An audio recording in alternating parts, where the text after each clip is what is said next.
हरे कृष्णा। सभी उपस्थित भक्तों के चरणों में सादर दंडवत प्रणाम।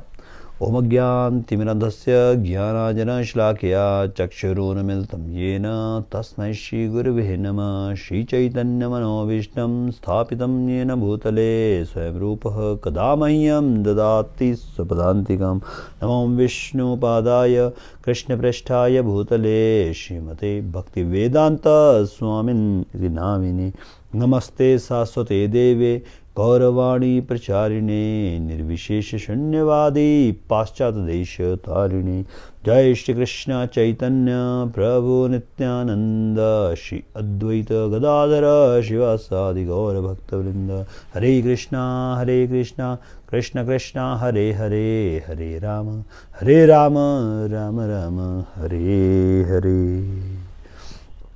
तो सभी उपस्थित सज्जन भक्तों का हार्दिक स्वागत, हार्दिक अभिनंदन। हमारा भगवद गीता का पाठ वर्तमान में चला हुआ है। श्रीमद् भगवद गीता यथारूप अध्याय संख्या 1 कुरुक्षेत्र के युद्ध स्थल में सैन्य निरीक्षण। 2 श्लोकों पे हमारी चर्चा हो चुकी है। धृतराष्ट्र संजय से प्रश्न पूछता है। संजय धृतराष्ट्र के प्रश्नों का उत्तर देना प्रारंभ करता है। कहता है, महाराज किसी प्रकार का कोई समझौता नहीं हो रहा है, युद्ध होने वाला है, लेकिन स्थिति थोड़ी सी खराब है। आपका पुत्र राजा दुर्योधन पांडवों के व्यू को देखकर, उनकी सैन्य संरचना को देखकर थोड़ा सा भयभीत हो चुका है और अपने आचार्य द्रोणाचार्य जी के पास जाकर वो जा रहा है। और वहां जाकर क्या बोल रहा है, अब संजय ही कह रहा है। संजय उवाच, संजय ही कह रहा है। क्या कहता है दुर्योधन, क्या कह रहा है? पश्य एतान पांडुपुत्राणाम आचार्य महतिम च मुम व्यूढ़ा द्रुपद पुत्रेण तव शिष्येण धीमता। तो क्या कहता है? हे आचार्य, दुर्योधन कह रहा है। और दुर्योधन के बोल रहा है संजय। संजय बता रहा है धृतराष्ट्र को कि आपका पुत्र दुर्योधन ये कह रहा है। क्या बोलता है? हे आचार्य, पांडुपुत्रों की विशाल सेना को देखें। पश्य एताम पांडुपुत्राणाम। हे आचार्य, इन पांडुपुत्रों की कहते हैं महतिम चमुम कहते हैं सेना, और महती यानी बहुत बड़ी। अरे इन पांडु पुत्रों की इतनी बड़ी विशाल काय सेना को तो देखिए हे आचार्य। और क्या कहते हैं आगे? व्यूढ़ान द्रुपद पुत्रेण। व्यूढ़ाम यानी व्यूढ़ाम का अर्थ होता है व्यवस्थित किया है, इसको ऑर्गेनाइज किया है। किसने? द्रुपद पुत्रेण। द्रुपद का जो पुत्र है। द्रुपद कौन है? द्रुपद महारानी द्रौपदी के पिताजी हैं। यानी द्रौपदी 5 पांडवों की पत्नी है, हम जानते हैं। उनके पिताजी का नाम है द्रुपद। वो राजा है ना। वो राजा हैं, बहुत बड़े राजा हैं। पांचाल देश के वो राजा हैं। द्रौपदी और धृष्टद्युम्न और शिखंडी, इन तीनों के वो पिता हैं। और इनके जो पुत्र ने, है ना, क्या कह रहे हैं, इन जो राजा द्रुपद का जो पुत्र है, और कैसे क्या कहते हैं? तव शिष्येन, आपका शिष्य भी है। वो कौन है? उनका पुत्र और आपका शिष्य भी जो है, उनका नाम है धृष्टद्युम्न। और वो कैसा पुत्र है? धीमता, बड़ा बुद्धिमान है भाई वो, ऐसा छोटा मोटा सेनापति नहीं है। तो पांडवों के सेनापति कौन है? धृष्टद्युम्न। धृष्टद्युम्न जो है वो पांडवों के सेनापति हैं, उनके साले भी हैं और सेनापति भी है, और द्रुपद के पुत्र है। जिसे कहते हैं, हे आचार्य, पांडुपुत्रों की विशाल सेना को देखे, जिसे आपके बुद्धिमान शिष्य द्रुपद के पुत्र ने इतने कौशल से व्यवस्थित किया है। यानी कौरव और पांडव तो द्रोणाचार्य के शिष्य हैं ही, द्रोणाचार्य के शिष्यों में परस्पर युद्ध हो रहा है। साथ ही साथ जो ये धृष्टद्युम्न भी है, ये भी द्रोणाचार्य के ही शिष्य है। अब इसको आइए थोड़ा चर्चा करते हैं तात्पर्य विस्तार में। परम राजनीतिज्ञ दुर्योधन, ये तुमने पहले भी चर्चा की कि दुर्योधन बड़ा कूटनीतिज्ञ है, बड़ा राजनीतिज्ञ है, स्थिति को समझता है ना, समझ रहा है कि स्थिति थोड़ी सी विषम है, खतरनाक है। तो परम राजनीतिज्ञ दुर्योधन महान ब्राह्मण सेनापति द्रोणाचार्य के दोषों को इंगित करना चाह रहा था। बड़े तरीके से, बड़े ढंग से वो द्रोणाचार्य की कमजोरी या दोष या दुर्बलता को वो इंगित कर रहा है। स्पष्ट रूप से नहीं कह रहा है, इंगित कर रहा है, इशारा कर रहा है उसकी तरफ। कैसे? अर्जुन की पत्नी द्रौपदी के पिता राजा द्रुपद के साथ द्रोणाचार्य का कुछ राजनीतिक झगड़ा था। अब ये हम में से कई दर्शकों को, कोई भक्तों को ज्ञात होगा, कईयों को नहीं भी पता होगा, तो सबकी जानकारी के लिए हम बता दें कि जो द्रुपद थे और द्रोणाचार्य थे, द्रुपद जो है वो राजकुमार थे, राजा के पुत्र थे, द्रोणाचार्य ब्राह्मण थे, लेकिन दोनों ने शिक्षा इकट्ठे पाई, दोनों ने शिक्षा जो है वो इकट्ठे पाई। आश्रम में दोनों एक साथ रहते थे। हालांकि द्रोणाचार्य की जो सैन्य दीक्षा है वो भार्गव परशुराम, भगवान परशुराम से उन्होंने शिक्षा पाई, तो द्रुपद भी रहते थे आश्रम में, और दोनों में बड़ी निकटता थी, बड़ी घनिष्ठता थी, द्रुपद में और द्रोणाचार्य में। हुआ ऐसा कि अब ब्राह्मण, तो पहले के जो ब्राह्मण होते थे वो अधिकतर आर्थिक दृष्टि से बहुत संपन्न नहीं होते थे।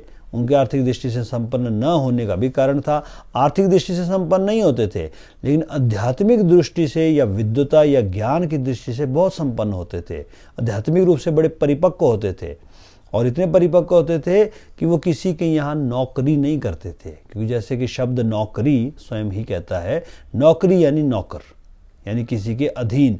ब्राह्मण कभी किसी के अधीन होकर कार्य नहीं करते थे, क्योंकि उनका कार्य क्या रहता था, उनका काम क्या रहता था, पठन पाठन, यजन याजन, दान प्रतिग्रह, पढ़ना पढ़ाना, है ना, यज्ञ करना, यज्ञ कराना, दान ग्रहण करना, और सिर्फ दान ग्रहण ही नहीं करना, इकट्ठे नहीं करना, प्रतिग्रह, यदि ज़्यादा हो जाए, जितनी आवश्यकता है उससे ज़्यादा हो जाए तो वो दान भी करते थे। तो क्योंकि वो कहीं नौकरी नहीं करते थे, है ना, वो पढ़ते थे, पढ़ाते थे, यज्ञ करते थे, यज्ञ कराते थे, अतएव उन्हें दूसरों के द्वारा दी हुई भिक्षा या दान के ऊपर निर्भर रहना पड़ता था। लेकिन कभी किसी को नौकरी नहीं करते थे, है ना, लेकिन बड़े शुद्ध रहते थे और बड़े शक्तिशाली होते थे, इतने शक्तिशाली कि आर्थिक दृष्टि से संपन्न होने पर भी, असंपन्न न होने पर भी सारे के सारे वर्णों के गुरु ब्राह्मण कहे गए हैं।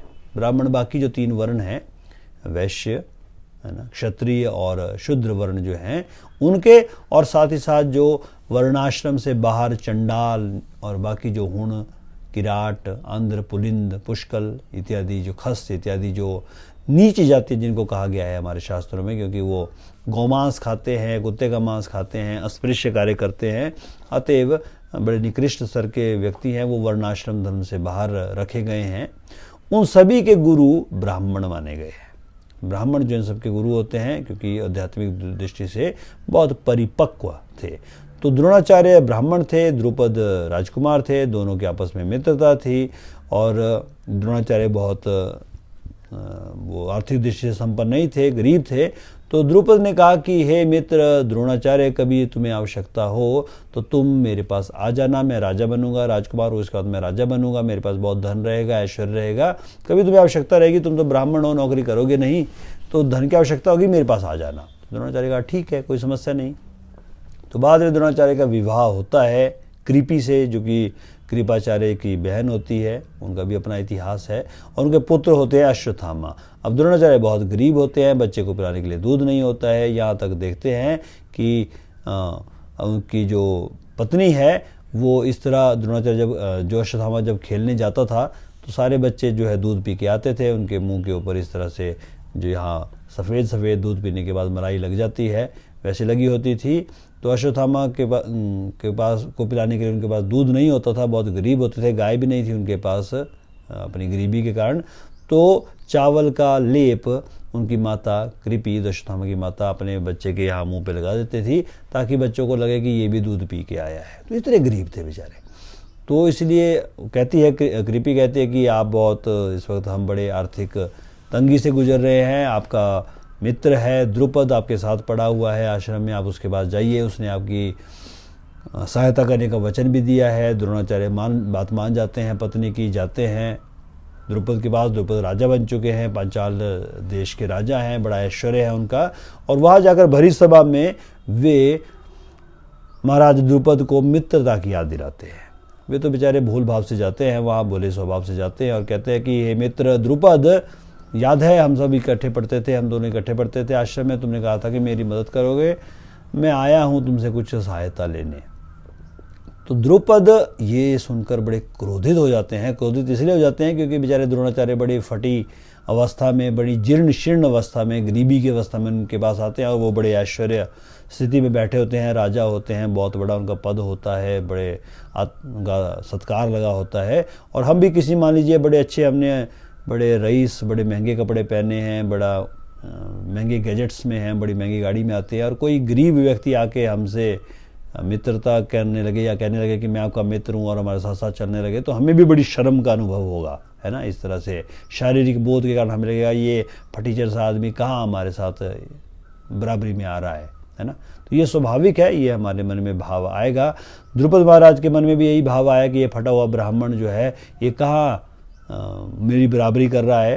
तो उन्होंने डांट दिया, उन्होंने द्रोणाचार्य को डांट दिया कि देखो द्रोणाचार्य, वो जो बचपन की बातें थी, वो मित्रता की बातें थी, वो बचपना था जब मेरी तुम्हारी मित्रता थी, अब मुझे अपनी बराबरी में मत समझो। तो मैं गरीब ब्राह्मण हूँ, मैं इतने ऐश्वर्यशाली राजा हूँ, हाँ ब्राह्मण के रूप में मुझसे मांगोगे, जैसे ब्राह्मण की सहायता करना हमारा कर्तव्य है, हम क्षत्रिय हैं, हम ब्राह्मणों को पालते हैं, उनको दान देते हैं, तो मैं तुम्हें भी दान दे दूंगा, लेकिन ये मित्रता बराबरी वाली बातें मत करो। तो ऐसे उन्होंने अपमान कर दिया भरी सभा में द्रोणाचार्य का। तो द्रोणाचार्य बड़े क्रोधित हुए, बड़े क्रुद्ध हुए, बड़े दुखी भी हुए, निराश भी हुए, लेकिन बिना कुछ बोले वहाँ से चले गए, क्योंकि राजा का दरबार है, राजा को क्या कहा जा सकता है।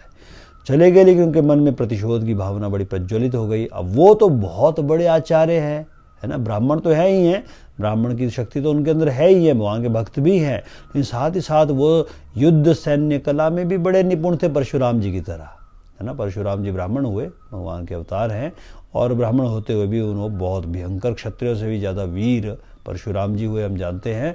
तो वैसे ही द्रोणाचार्य भी थे। तो परशुराम जी से वो सैन्य विद्या सीखने गए, उन्होंने सैन्य विद्या सीखी थी, सीखने नहीं गए, सीखी थी पहले, बड़े प्रवीण थे। तो वो क्या किया उन्होंने देखा कि अब मुझे द्रुपद से बदला लेना है, द्रुपद से मुझे बदला लेना है, तो इसके लिए मुझे शिष्य तैयार करने पड़ेंगे, ऐसे योद्धा शिष्य तैयार करने पड़ेंगे जो कि द्रुपद को युद्ध में हराए। तो शिष्य कहाँ मिलेंगे? उन्हें पता चला कि हस्तिनापुर में बहुत सारे राजकुमार हैं, 100 कौरव हैं, 5 पांडव हैं।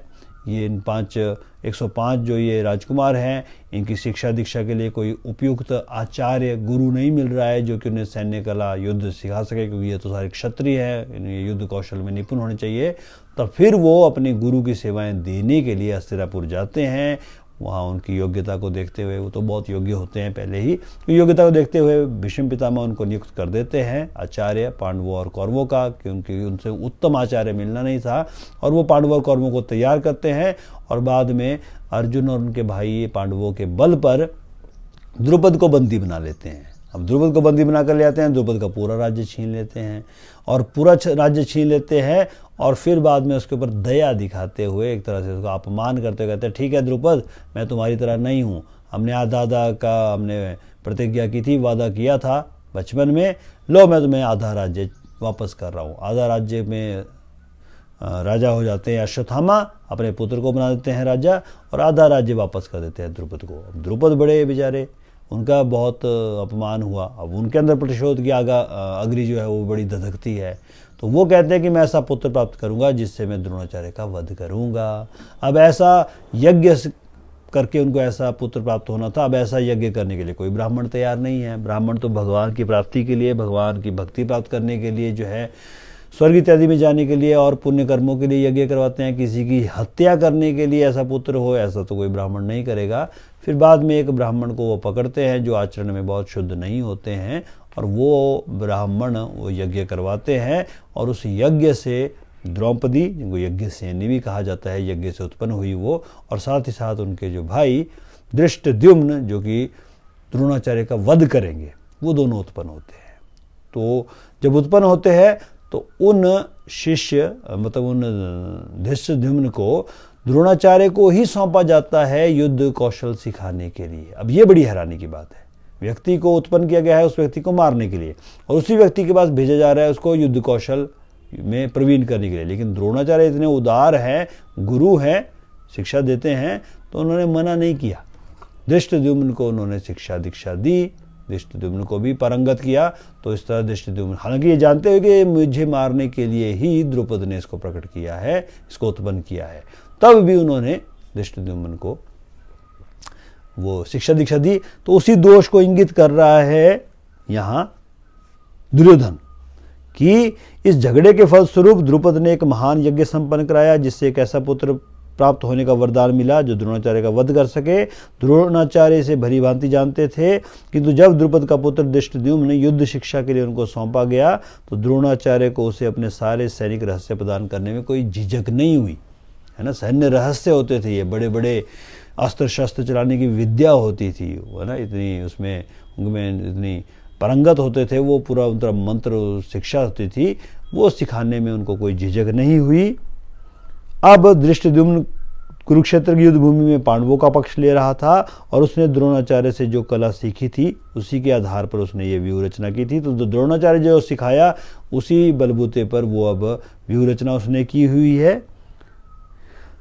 दुर्योधन ने द्रोणाचार्य की इस दुर्बलता की ओर इंगित किया कि देखिए, पहले भी आपने उनके ऊपर बड़ी दया की, इन पांडवों के जो ये सेनापति है धृष्टद्युम्न ने इसको आपने शिक्षा दीक्षा दे दी, मैं आपकी जगह होता तो मैं कभी नहीं देता।